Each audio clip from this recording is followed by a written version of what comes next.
Selamat datang di channel Teman Tidur. Di channel ini seperti biasa saya akan kembali dengan membawakan sebuah kisah misteri yang tentunya semoga saja dapat menghibur kalian semua. Yuk, daripada kita lama-lama langsung saja kita masuk ke dalam. Ceritanya, di sebuah kampung pinggiran Jakarta pada tahun 1995, hiduplah sebuah keluarga miskin yang terdiri dari Pak Hasan, istrinya Bu Siti, dan anak mereka, Amin. Mereka tinggal di rumah kecil yang nyaris roboh, berdinding bilik bambu, dengan atap bocor di sana-sini. Jika hujan turun, mereka harus menadah air dengan ember dan baskom karena bocorannya semakin parah. Pak Hasan bekerja sebagai buruh serabutan, menerima pekerjaan apa saja yang bisa memberikan sedikit uang untuk makan sehari-hari. Bu Siti sesekali membantu tetangga mencuci pakaian dengan upah yang tak seberapa. Sementara Amin, anak mereka yang baru berusia 13 tahun, seharusnya masih bersekolah, tetapi nasib berkata lain. Di kampung itu, masyarakat cenderung memandang rendah keluarga Pak Hasan. Mereka dianggap tak berguna dan menjadi bahan ejekan sehari-hari. Pak Rojak, seorang juragan kaya yang memiliki banyak sawah dan toko kelontong, sering merendahkan Pak Hasan setiap kali mereka bertemu.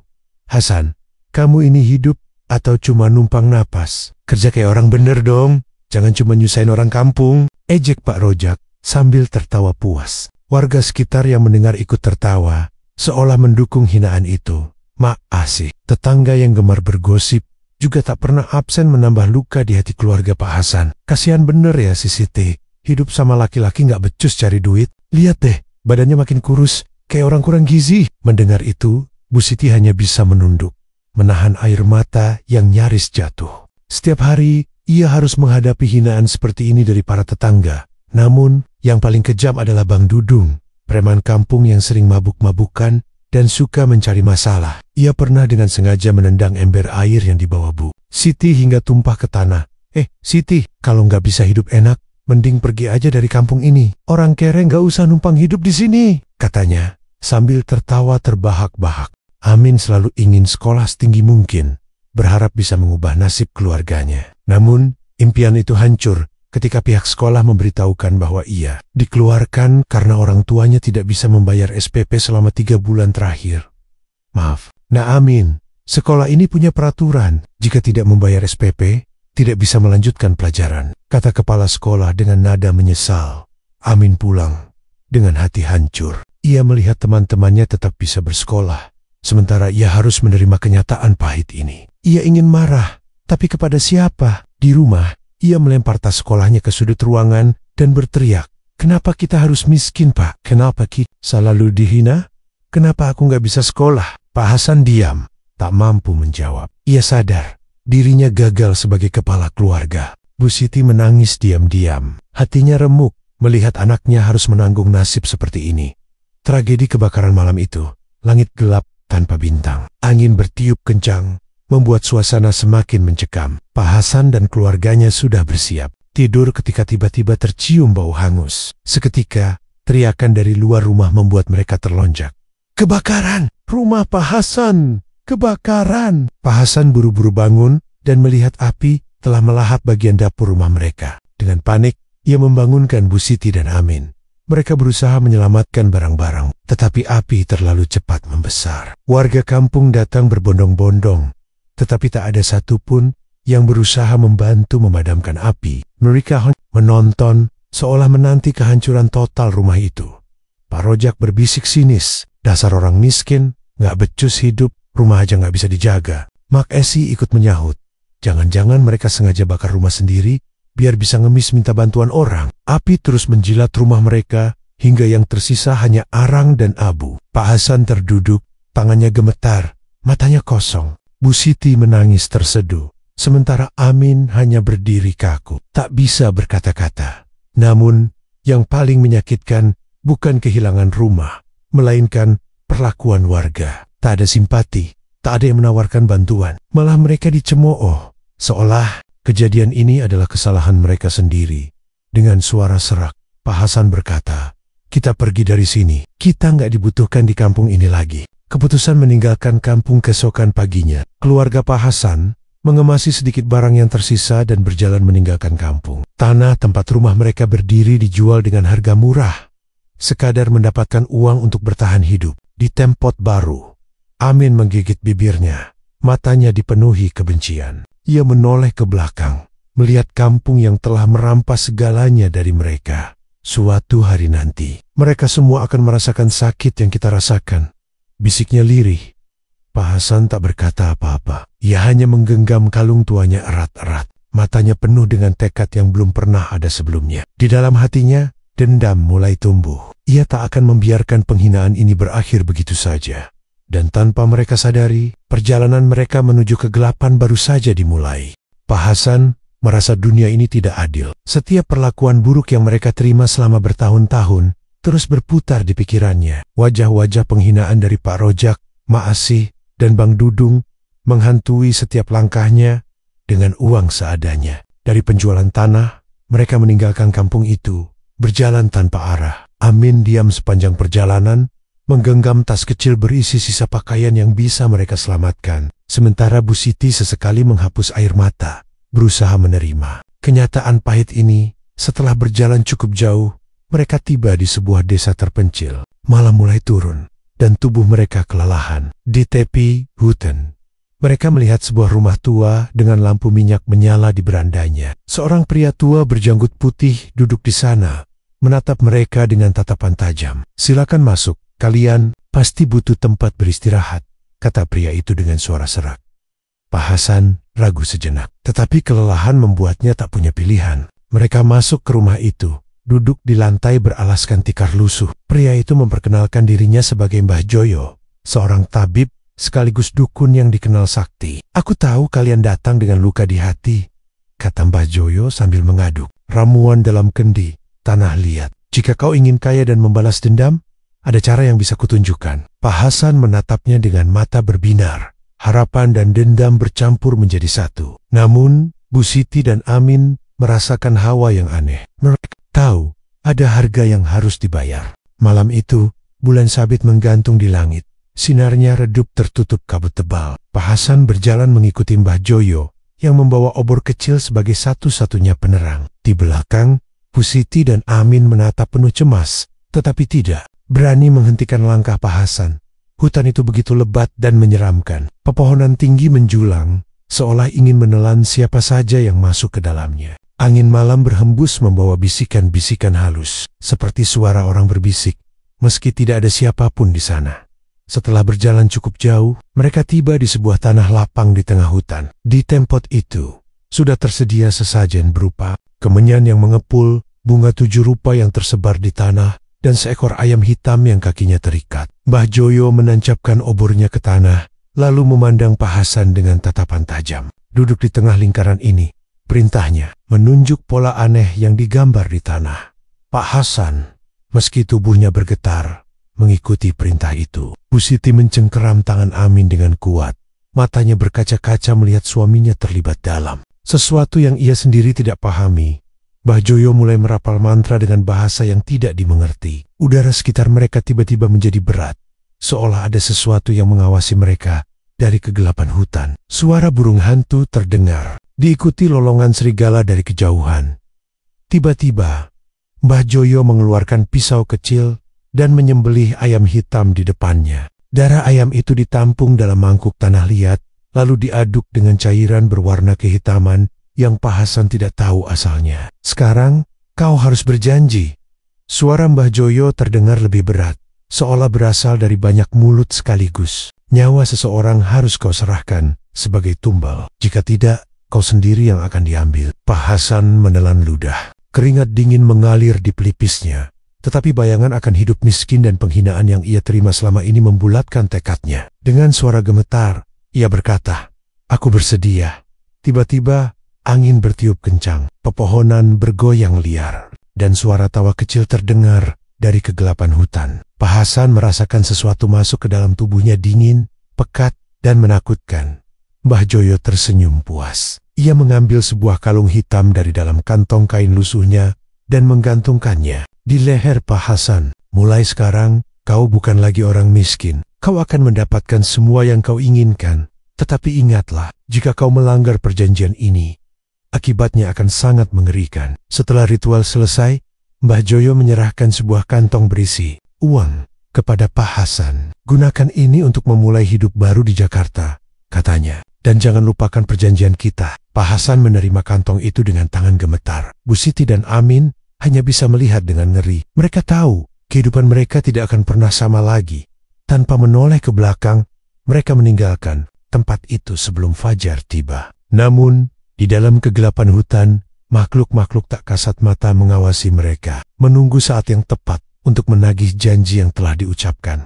Beberapa bulan telah berlalu sejak malam mengerikan di hutan. Kehidupan keluarga Pak Hasan berubah drastis. Dari hanya memiliki pakaian lusuh dan rumah reot, kini mereka kembali ke kampung dengan kemewahan yang mencolok. Sebuah mobil hitam mengkilap melaju perlahan di jalan desa yang berdebu. Warga kampung yang melihatnya langsung berbisik-bisik penasaran. Ketika mobil itu berhenti di depan sebuah rumah megah yang baru dibangun, semua orang tercengang. Tidak ada yang menyangka bahwa rumah sebesar itu berdiri di tempat rumah reot. Pak Hasan dulu. Dari dalam mobil, keluarlah Pak Hasan dengan jas mahal dan kacamata hitam. Bu Siti mengenakan kebaya anggun, dan Amin memakai pakaian mahal yang bahkan lebih rapi dari anak-anak juragan desa. Senyum sinis terukir di wajah Pak Hasan saat melihat ekspresi warga yang dulu meremehkannya. "Astaga, itu beneran Pak Hasan?" bisik Mak Esih yang dulu paling sering mencibir. "Iya, nggak mungkin salah. Tapi dari mana dia bisa sekaya ini?" Sahat Bang Dudong, si preman kampung yang dulu pernah mengusir Pak Hasan dari warung karena tidak mampu membayar kopi. Pak Rojak, juragan terkaya di kampung, mendekat dengan senyum dibuat-buat. "Subhanallah Pak Hasan, lama tak jumpa. Saya nggak nyangka sekarang panjenengan sudah sukses. Luar biasa," katanya sambil menjabat tangan Pak Hasan erat-erat. Pak Hasan hanya tersenyum tipis. "Iya Pak Rojak, dulu saya memang susah. Tapi nasib orang bisa berubah," katanya dengan nada dingin. Sejak hari itu, kehidupan keluarga Pak Hasan benar-benar berbeda. Orang-orang yang dulu menghina mereka, kini berbondong-bondong datang, mencari perhatian dan berharap mendapat bagian dari kekayaan yang tiba-tiba datang itu. Mereka membawa oleh-oleh, menawarkan pertemanan. Bahkan ada yang terang-terangan ingin menjodohkan anak mereka dengan Amin. Namun, di balik semua itu, Bu Siti merasakan ketidaknyamanan yang terus menghantuinya. Setiap malam, ia sering terbangun karena mimpi buruk. Ia merasa ada sesuatu yang mengawasi mereka. Ia ingin berbicara kepada suaminya tentang perasaannya, tapi Pak Hasan selalu mengabaikannya. "Jangan banyak pikiran, Siti. Kita ini sudah hidup enak. Jangan merusak kebahagiaan ini dengan ketakutan yang gak jelas," kata Pak Hasan setiap kali Bu Siti mencoba membahasnya. Tapi bukan hanya Bu Siti yang merasakan keanehan itu. Amin juga mulai mengalami hal-hal aneh di rumah mereka yang besar. Suatu malam, saat ia hendak ke dapur untuk minum, ia melihat sesuatu di ujung lorong. Bayangan hitam tinggi berdiri di sana, tak bergerak. Amin menahan napas, tubuhnya membeku. "Siapa di sana?" tanyanya dengan suara bergetar. Tidak ada jawaban. Bayangan itu masih di sana, tanpa suara, tanpa pergerakan. Amin ingin berteriak memanggil ibunya, tapi tenggorokannya terasa kering. Ia matanya sejenak, berharap itu hanya ilusi. Namun, saat ia membuka mata kembali, bayangan itu sudah berada lebih dekat. Amin buru-buru berlari ke kamarnya, menutup pintu, dan menarik selimut hingga ke atas kepala. Jantungnya berdebar kencang, napasnya memburu. Ia yakin ada sesuatu yang tidak beres di rumah mereka. Malam demi malam, kejadian aneh semakin sering terjadi. Suara langkah kaki terdengar di lorong. Bayangan hitam sering muncul di cermin, dan bau anyir darah sesekali tercium di beberapa sudut rumah. Amin tidak tahan lagi. Suatu pagi, ia mendatangi ibunya dan menceritakan semuanya. Mata Bu Siti membelalak karena ia juga mengalami hal yang sama, tetapi tidak berani mengatakannya. "Amin, kita harus bicara dengan Bapak. Aku juga merasa ada yang gak beres sejak kita kembali ke kampung ini," bisik Bu Siti dengan wajah ketakutan. Namun, ketika mereka menyampaikan ketakutan mereka kepada Pak Hasan, suaminya malah marah. "Jangan macam-macam. Semua ini sudah digariskan. Kalau kalian masih ingin hidup enak, jangan pikirkan hal yang aneh-aneh," bentaknya. Bu Siti dan Amin hanya bisa saling berpandangan dengan ketakutan. Mereka sadar Pak Hasan sudah berubah, dan perubahan itu terasa semakin mengerikan. Malam di kampung itu terasa lebih sunyi dari biasanya. Angin bertiup pelan, membawa aroma tanah basah yang anehnya terasa lebih pekat dari biasanya. Suasana mencekam mulai terasa. terutama sejak beberapa orang yang dulu sering menghina keluarga. Pak Hasan mengalami kejadian-kejadian aneh yang membuat warga ketakutan. Pak Rojak, juragan kaya yang dulu sering mencibir Pak Hasan sebagai laki-laki pemalas, tiba-tiba jatuh sakit. Tubuhnya semakin kurus, wajahnya pucat, dan matanya selalu terlihat ketakutan. Setiap malam, ia bermimpi buruk melihat sosok hitam berdiri di sudut kamarnya, mengawasinya dengan mata merah menyala. Tak hanya itu, ia sering terbangun dengan tubuh penuh keringat dingin dan suara nafas tersengal. Istrinya pun mulai ketakutan karena setiap malam, Pak Rojak selalu berteriak seakan sedang dicekik di rumah lain. Maasih, tetangga yang dulu selalu mencemooh keluarga Pak Hasan, mengalami kejadian yang lebih mengerikan. Awalnya, ia hanya mendengar suara langkah kaki di dalam rumahnya saat tengah malam. Namun, suara itu semakin lama semakin jelas, seolah ada seseorang yang berjalan mendekatinya. Puncaknya, ketika ia sedang berdandan di depan cermin, ia melihat bayangan hitam berdiri tepat di belakangnya, tersenyum dengan senyum menyeramkan. Maasih menjerit dan berlari keluar rumah, tetapi tidak ada siapapun di sana. Sejak malam itu, ia tak berani lagi menatap cermin terlalu lama. Takut bayangan itu kembali muncul. Namun, kejadian paling tragis menimpa Bang Dudung, preman kampung yang dulu sering merundung Pak Hasan dan keluarganya. Suatu malam, ia menghilang. Tampage, warga kampung mencari kemana-mana, namun tak ada yang tahu kemana ia pergi. Keesokan paginya, tubuhnya ditemukan di pinggir sungai dengan wajah penuh ketakutan. Matanya terbuka lebar, seakan menyaksikan sesuatu yang sangat mengerikan sebelum ia menghembuskan nafas terakhirnya. Tubuhnya kaku, dengan bekas cakaran di lengannya, seolah ia berusaha melawan sesuatu yang tak kasat mata. Berita kematian Bang Dudung menyebar cepat. Warga kampung mulai ketakutan, terutama karena kejadian-kejadian aneh ini hanya menimpa orang-orang yang dulu sering menghina keluarga Pak Hasan. Namun, tak ada yang berani menghubungkannya dengan Pak Hasan secara langsung. Mereka hanya saling berbisik dan diam-diam merasa ada sesuatu yang tak beres.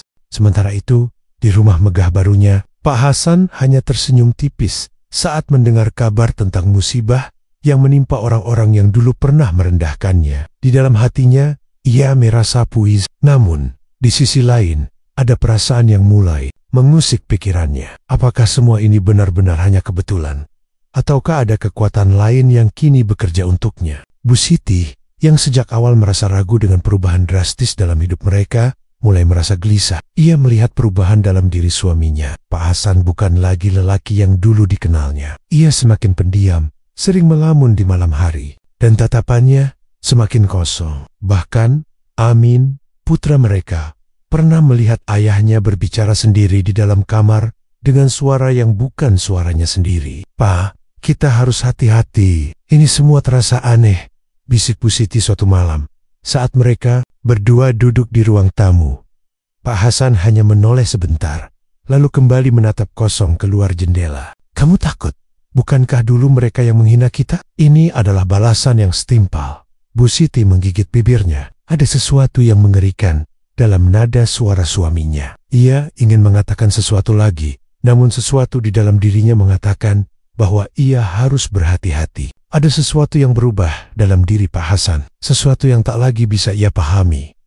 Di malam yang sama, Amin kembali mengalami kejadian aneh. Saat ia berjalan menuju dapur untuk mengambil air minum, ia melihat sosok bayangan hitam berdiri di pojok ruangan. Sosok itu menatapnya dengan mata merah menyala. Amin terpaku di tempat, tak mampu bergerak ataupun berteriak. Sosok itu hanya berdiri di sana, tak bergerak, tetapi kehadirannya terasa begitu nyata. Tiba-tiba, terdengar suara berbisik, lirih tetapi jelas, "Jangan takut, ini baru permulaan." Amin jatuh terduduk, tubuhnya gemetar hebat. Ia memejamkan mata, berharap sosok itu menghilang. Ketika ia membuka matanya lagi, sosok itu sudah tidak ada. Nafasnya tersengal-sengal, dan ia segera berlari menuju kamar ibunya. "Bu, aku takut," bisiknya dengan suara gemetar. Bu Siti yang sedang membaca doa, segera menarik Amin ke dalam pelukannya. Ia bisa merasakan tubuh anaknya masih bergetar hebat. "Ada apa, Nak?" tanyanya lembut.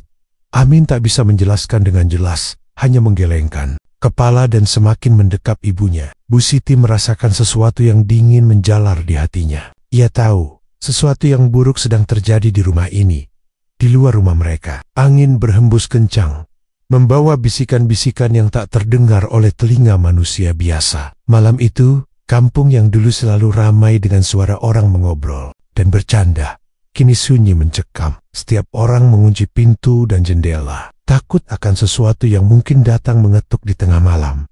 Sementara itu, di kejauhan, di tempat yang jauh dari kampung, Mbah Joyo duduk bersila di dalam rumahnya yang penuh asap dupa. Ia tersenyum samar melihat api kecil di dalam mangkuk tanah liat yang kini semakin membesar. Permainan baru saja dimulai, gumamnya pelan, lalu meniup asap ke udara, membiarkannya menyebar ke segala arah. Tak ada yang tahu, kecuali dirinya, bahwa harga dari balas dendam belum sepenuhnya terbayar. Malam di kampung itu semakin mencekam, tidak hanya bagi mereka yang dulu menghina keluarga Pak Hasan, tetapi juga bagi warga lain yang tidak tahu menau tentang dendam yang sedang terjadi. Sejak kematian Bang Dudung yang ditemukan dengan wajah membiru ketakutan, suasana kampung tidak pernah sama lagi. Pada tengah malam, suara tangisan terdengar di beberapa sudut kampung. Suara itu lirih dan menyayat hati, seakan berasal dari seseorang yang tengah dirundung duka mendalam. Awalnya, warga mengira itu hanya suara angin atau binatang malam. Namun, ketika suara tangisan itu semakin sering terdengar dan datang dari berbagai arah, mereka mulai merasakan ketakutan yang luar biasa. Pak Rojak yang tengah sakit terbangun dengan keringat dingin membasahi tubuhnya. Di dalam mimpinya, ia kembali melihat sosok hitam dengan mata merah menyala yang berdiri di ujung tempat tidurnya. Sosok itu hanya diam, namun hawa dingin yang menusuk tulang membuat Pak Rojak kesulitan bernapas. Ia ingin berteriak, tetapi suaranya tertahan di tenggorokan. Begitu ia terjaga, napasnya terengah-engah dan dadanya terasa berat seakan ada sesuatu yang menindihnya di rumah lain. Makasim mengalami kejadian yang lebih menyeramkan. Saat tengah bercermin di malam hari, wajahnya sendiri tiba-tiba berubah. Bukan lagi wajahnya yang tua dan keriput, melainkan wajah seorang perempuan yang hancur seperti terbakar. Mata perempuan itu memandang Mak Asih dengan penuh kebencian. Mak Asih menjerit dan mundur, tetapi bayangan itu tetap ada di dalam cermin. Setelah beberapa saat, wajah itu lenyap dan cermin pun retak dengan sendirinya. Tidak hanya itu, beberapa warga juga mengeluh mendengar suara langkah kaki yang berjalan di depan rumah mereka. Saat mereka memberanikan diri mengintip dari jendela, tidak ada siapapun di luar. Namun, suara itu terus terdengar, seolah-olah seseorang sengaja ingin menunjukkan keberadaannya. Ada juga yang mengaku melihat bayangan hitam besar berdiri di sudut kampung, tetapi ketika didekati, bayangan itu lenyap begitu saja. Sementara itu, di rumah megah milik keluarga Pak Hasan, Amin semakin terganggu oleh kejadian aneh yang ia alami sendiri. Beberapa kali ia melihat sosok tinggi besar dengan wajah tidak jelas berdiri di pojok ruangan rumah mereka. Sosok itu selalu muncul di malam hari, dan hanya Amin yang bisa melihatnya. Ketika ia mencoba memberitahu ayah dan ibunya, Bu Siti hanya bisa menangis ketakutan, sementara Pak Hasan tetap bersikap dingin. "Ayah, kita harus hentikan ini. Aku takut," ujar Almin. Suatu malam ketika kembali melihat sosok mengerikan itu di dalam kamarnya, Bu Siti yang mendengar hal itu langsung menggenggam tangan suaminya. "Hasan, cukup. Aku tidak mau kita terus seperti ini. Dulu kita memang miskin dan dihina, tapi aku tidak ingin hidup dengan ketakutan setiap malam." Pak Hasan memandang istrinya dengan tatapan penuh emosi. "Siti, ini belum cukup. Mereka harus merasakan apa yang dulu mereka lakukan kepada kita. Mereka harus menderita seperti kita dulu menderita. Tapi kita juga menderita, Hasan. Kau pikir aku senang melihat bayangan hitam berkeliaran di rumah kita sendiri? Kau pikir aku senang melihat anak kita ketakutan setiap malam? Ini bukan kehidupan yang kita inginkan." Bu Siti menangis semakin keras. Amin hanya bisa menunduk. Dalam hati, ia membenarkan perkataan ibunya. Sejak mereka menjadi kaya raya dengan cara yang tidak wajar, kehidupan mereka justru semakin mencekam. Semua kemewahan ini tidak ada artinya jika setiap malam mereka harus hidup dalam ketakutan. Pak Hasan terdiam. Ia ingin menyangkal, tetapi jauh di dalam hatinya, ia tahu istrinya benar. Ada sesuatu yang salah. Dendam yang ia pikir bisa membalas rasa sakitnya justru semakin menyiksa batinnya sendiri. Namun, ia merasa sudah terlambat untuk mundur. Malam itu, teror semakin menjadi-jadi. Kali ini, beberapa warga yang tidak pernah menghina Pak Hasan pun ikut mengalami kejadian aneh. Seorang ibu muda bernama Imah mendadak mengalami mimpi buruk berulang kali. Dalam mimpinya, ia melihat sosok hitam berjalan ke arahnya dan berbisik dengan suara serak. "Kalian semua harus membayar." Imah terbangun dengan napas tersengal-sengal. Keringat dingin mengalir di tubuhnya. Ia melihat ke arah suaminya yang masih terlelap, lalu menoleh ke jendela. Saat itulah ia melihat sesuatu yang membuat darahnya membeku. Di luar, berdiri sosok hitam tinggi dengan mata merah menyala. Makhluk itu diam, memandangi rumahnya. Imah ingin berteriak, tetapi tubuhnya seolah membik dalam hitungan detik. Sosok itu lenyap seperti kabut yang tertiup angin. Berita tentang kejadian-kejadian mistis itu pun menyebar di kampung. Warga yang awalnya tidak peduli mulai merasa ketakutan. Mereka berkumpul di rumah ketua RT untuk membahas kejadian ini. Sebagian mengira ada roh gentayangan yang marah, sementara sebagian lagi mulai mencurigai sesuatu yang lebih mengerikan. Di tengah ketakutan warga, Pak Hasan duduk di ruang kerjanya dengan wajah penuh kegelisahan. Ia memegang kalung hitam yang diberikan oleh Mbah Joyo. Sejak malam pertama ia memakai kalung itu, semuanya berubah. Ia menjadi kaya raya dalam waktu singkat. Tetapi di balik itu, ia harus membayar harga yang mahal. Ia mulai merasakan bisikan-bisikan aneh di telinganya, seolah ada sesuatu yang mengawasinya setiap saat. "Hasan, kau tahu ini salah." Suara Bu Siti kembali terdengar lirih di belakangnya. "Hentikan sebelum semuanya semakin terlambat. Kita harus mencari cara untuk keluar dari semua ini." Pak Hasan menghela napas panjang.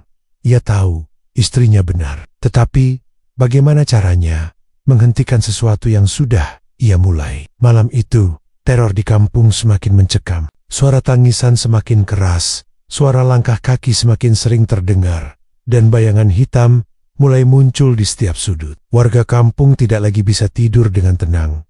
Di rumah Pak Hasan, Amin kembali terbangun. Ia merasa ada sesuatu yang berdiri di dekat tempat tidurnya. Dengan tubuh gemetar, ia perlahan menoleh. Sosok tinggi besar itu kini berdiri di sana, menatapnya dengan mata merah menyala. Amin ingin berteriak, tetapi sebelum suara keluar dari mulutnya, semuanya menjadi gelap. Malam itu, kampung masih diselimuti ketakutan. Warga semakin resah dengan teror yang tak kunjung reda. Suara tangisan, langkah kaki tanpa wujud, dan bayangan hitam masih sering muncul. Beberapa warga sudah tidak tahan dan berencana meninggalkan kampung. Sementara yang lain mencoba mencari jalan keluar di tengah kegelisahan itu. Seseorang menyarankan untuk memanggil Kiai Marzuki, seorang ulama yang dikenal memiliki ilmu agama yang tinggi dan kemampuan spiritual yang kuat. Keesokan harinya, beberapa orang kampung mendatangi pesantren Kiai Marzuki yang berada di daerah seberang. Ketika Kiai Marzuki tiba di kampung, ia langsung merasakan hawa yang tidak wajar. Energi jahat yang menyelimuti kampung begitu kuat, terutama di sekitar rumah Pak Hasan. Warga yang mengeluh tentang gangguan mistis segera berkumpul di langgar kecil untuk mendengarkan petunjuk dari Kiai Marzuki. "Ini bukan kejadian biasa," ujar Kiai Marzuki dengan suara tenang. "Ada sesuatu yang telah diundang ke kampung ini. Sesuatu yang seharusnya tidak berada di sini." Para warga saling bertukar pandang. Mereka tahu bahwa sejak kepulangan Pak Hasan, kampung ini berubah drastis. Kiai Marzuki memutuskan untuk mendatangi rumah Pak Hasan. Dengan ditemani beberapa warga yang berani, ia mengetuk pintu rumah mewah itu. Pak Hasan sendiri yang membuka pintu dan menatap Kiai Marzuki dengan dingin. "Kami ingin berbicara." "Pak Hasan," kata Kiai Marzuki dengan suara lembut tetapi tegas. "Tidak ada yang perlu dibicarakan, Kiai," jawab Pak Hasan singkat. "Saya sibuk." "Pak Hasan, ini bukan tentang urusan pribadi. Ini tentang keselamatan kampung kita," lanjut Kiai Marzuki. Namun, Pak Hasan tetap bersikeras. Ia menolak kehadiran Kiai Marzuki dan bahkan mengusirnya dari pekarangan rumahnya. Dengan berat hati, Kiai Marzuki pergi. Tetapi ia tahu bahwa masalah ini belum selesai di dalam rumah. Bu Siti melihat semua kejadian itu dengan cemas. Hatinya dipenuhi ketakutan. Ia tahu suaminya telah melakukan sesuatu yang keliru. Amin, yang juga melihat peristiwa itu, semakin yakin bahwa mereka tidak bisa terus seperti ini. Malam itu, Amin diam-diam keluar dari rumah dan mendatangi Kiai Marzuki di langgar kecil kampung. Dengan mata berkaca-kaca, ia berlutut di hadapan. "Kiai Marzuki, tolong kami, Kiai," suara Amin bergetar. "Saya tidak tahu harus bagaimana, tapi semua ini terasa salah." Kiai Marzuki menatap Amin dengan penuh kasih sayang. Ia mengganggak, lalu berkata, "Nak, Allah selalu memberi jalan bagi mereka yang ingin kembali ke jalan yang benar. Tapi ini akan menjadi perjalanan yang sulit. Kau siap menghadapi kenyataan? Amin mengangguk dengan mantap. Saya tidak peduli. Kiai, saya hanya ingin semuanya kembali seperti semula. Kiai Marzuki tersenyum tipis. Kalau begitu, kita akan mulai dengan doa dan ikhtiar. Insya Allah, kebenaran akan menang. Tanpa Amin sadari, langkah kecilnya malam itu adalah awal dari perlawanan terhadap kegelapan yang telah menyelimuti keluarganya. Pak Hasan mulai merasakan hal-hal aneh sejak beberapa hari terakhir. Setiap kali ia berbicara, suaranya berubah menjadi berat dan serak, seolah bukan berasal dari dirinya sendiri. Tubuhnya pun sering terasa panas, seperti terbakar dari dalam. Tetapi ketika disentuh oleh Bu Siti atau Amin, suhu tubuhnya terasa normal. Ia berusaha mengabaikan semua itu, berpikir bahwa ini hanya efek samping dari ritual pesugihan yang dijalaninya. Namun, malam itu segalanya berubah. Pak Hasan bermimpi berada di sebuah hutan gelap. Di kejauhan, ia melihat sesosok makhluk hitam bertubuh tinggi besar dengan mata merah menyala. Makhluk itu berjalan mendekatinya dengan langkah berat, membawa aura mencekam yang membuat Pak Hasan tidak bisa bergerak. Napasnya tersengal, jantungnya berdegup kencang. Ia ingin berteriak, tetapi suaranya tidak keluar. Janji harus ditepati. Suara berat menggema dalam mimpinya. Pak Hasan tersentak dan terbangun dalam keadaan basah kuyup oleh keringat. Ia mengatur napasnya yang tersengal-sengal, tetapi saat menoleh ke sudut kamar, ia melihat bayangan hitam besar berdiri di sana, mengawasinya.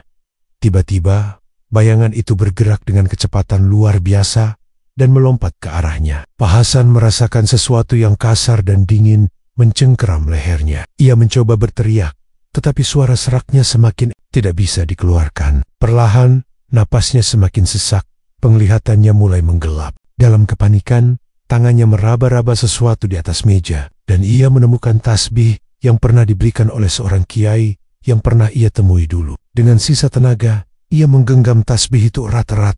Tiba-tiba, cengkeraman di lehernya melemah, dan suara mengerikan yang terdengar seperti geraman binatang bergema di dalam kamar. Bayangan hitam itu mundur perlahan, lalu menghilang di sudut ruangan. Pak Hasan tersungkur ke lantai, terbatuk-batuk sambil menghirup udara dengan rakus.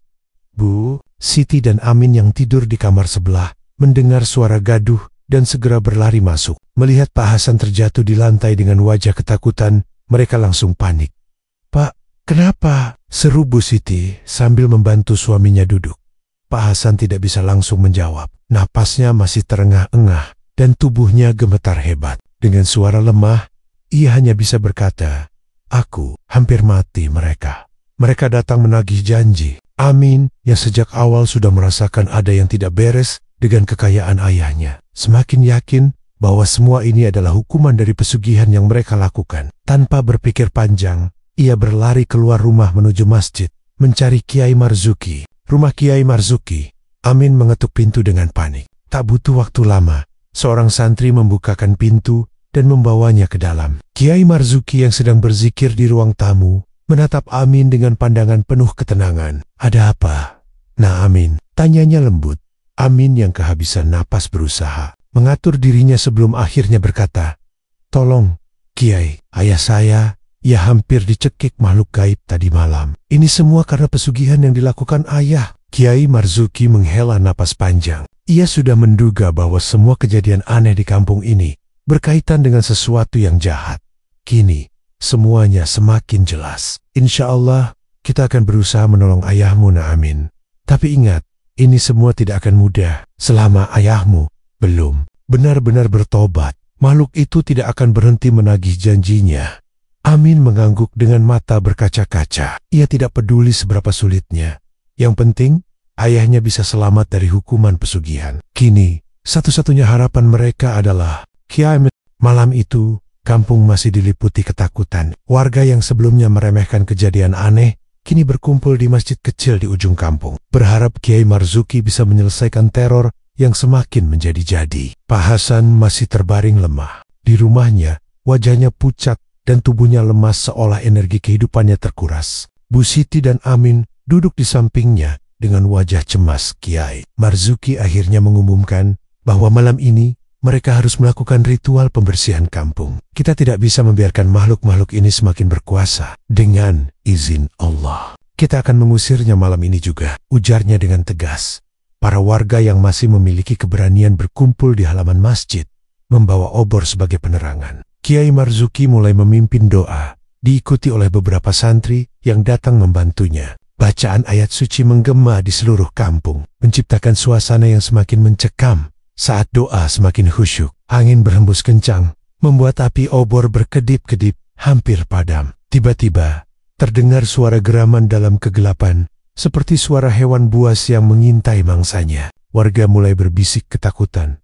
Beberapa di antara mereka mundur, karena merasa tak sanggup menghadapi hal yang tak kasat mata. Dari balik pepohonan di pinggir kampung, sosok mengerikan mulai menampakkan dirinya. Tingginya hampir 2 meter, matanya merah menyala, tubuhnya hitam legam dengan asap tipis mengepul dari kulitnya. Makhluk itu menatap Kiai Marzuki dengan tatapan penuh kemarahan. Mulutnya bergerak mengeluarkan suara parau yang tak bisa dimengerti manusia. Beberapa warga langsung berteriak ketakutan. Ada yang lari menjauh, tetapi Kiai Marzuki tetap berdiri tegak. Ia mengangkat tangannya dan melanjutkan bacaan doa dengan lebih keras. Santri-santri dan warga yang berani ikut bersamanya menggema dengan suara lantang, membentuk perlawanan terhadap makhluk tersebut.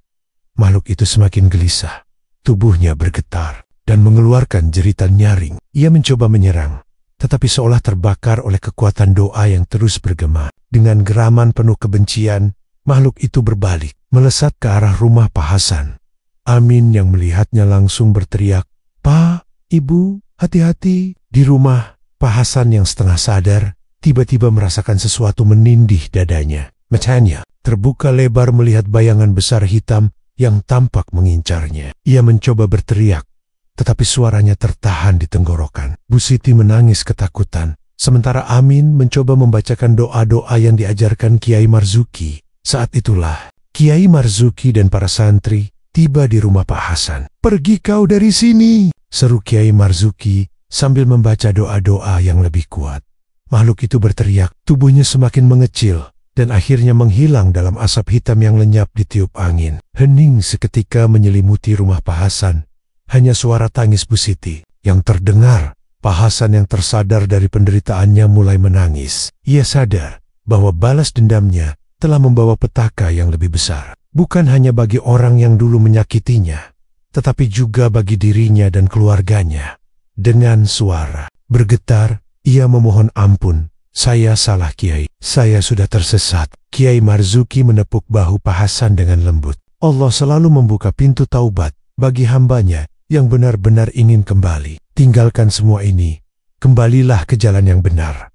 Malam itu, ritual pembersihan kampung pun selesai. Warga yang tidak bersalah selamat, dan mereka yang dahulu menghina Pak Hasan juga telah merasakan akibat dari perbuatannya. Pak Hasan akhirnya bersujud, menangis dalam penyesalan yang mendalam, berjanji untuk meninggalkan jalan sesat yang telah ia pilih. Setelah ritual pembersihan oleh Kiai Marzuki, suasana kampung perlahan kembali tentram. Namun, bagi Pak Hasan, perjalanannya belum selesai. Ia merasa bersalah dan menyesali semua yang telah dilakukannya. Dengan tubuh yang masih lemah akibat teror makhluk gaib, ia duduk bersimpuh di hadapan Kiai Marzuki.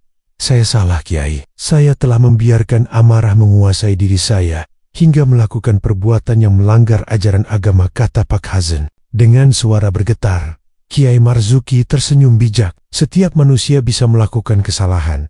Yang terpenting adalah kesadaran untuk bertaubat. Allah Maha Pengampun. "Hasan, kembalilah ke jalan yang benar." Pak Hasan menangis terseduh-seduh. Ia merasa beban yang selama ini menghimpit dadanya perlahan terangkat. Bu Siti dan Amin ikut menangis. Mereka pun bersujud, memohon ampun kepada Allah atas dosa-dosa yang telah mereka perbuat.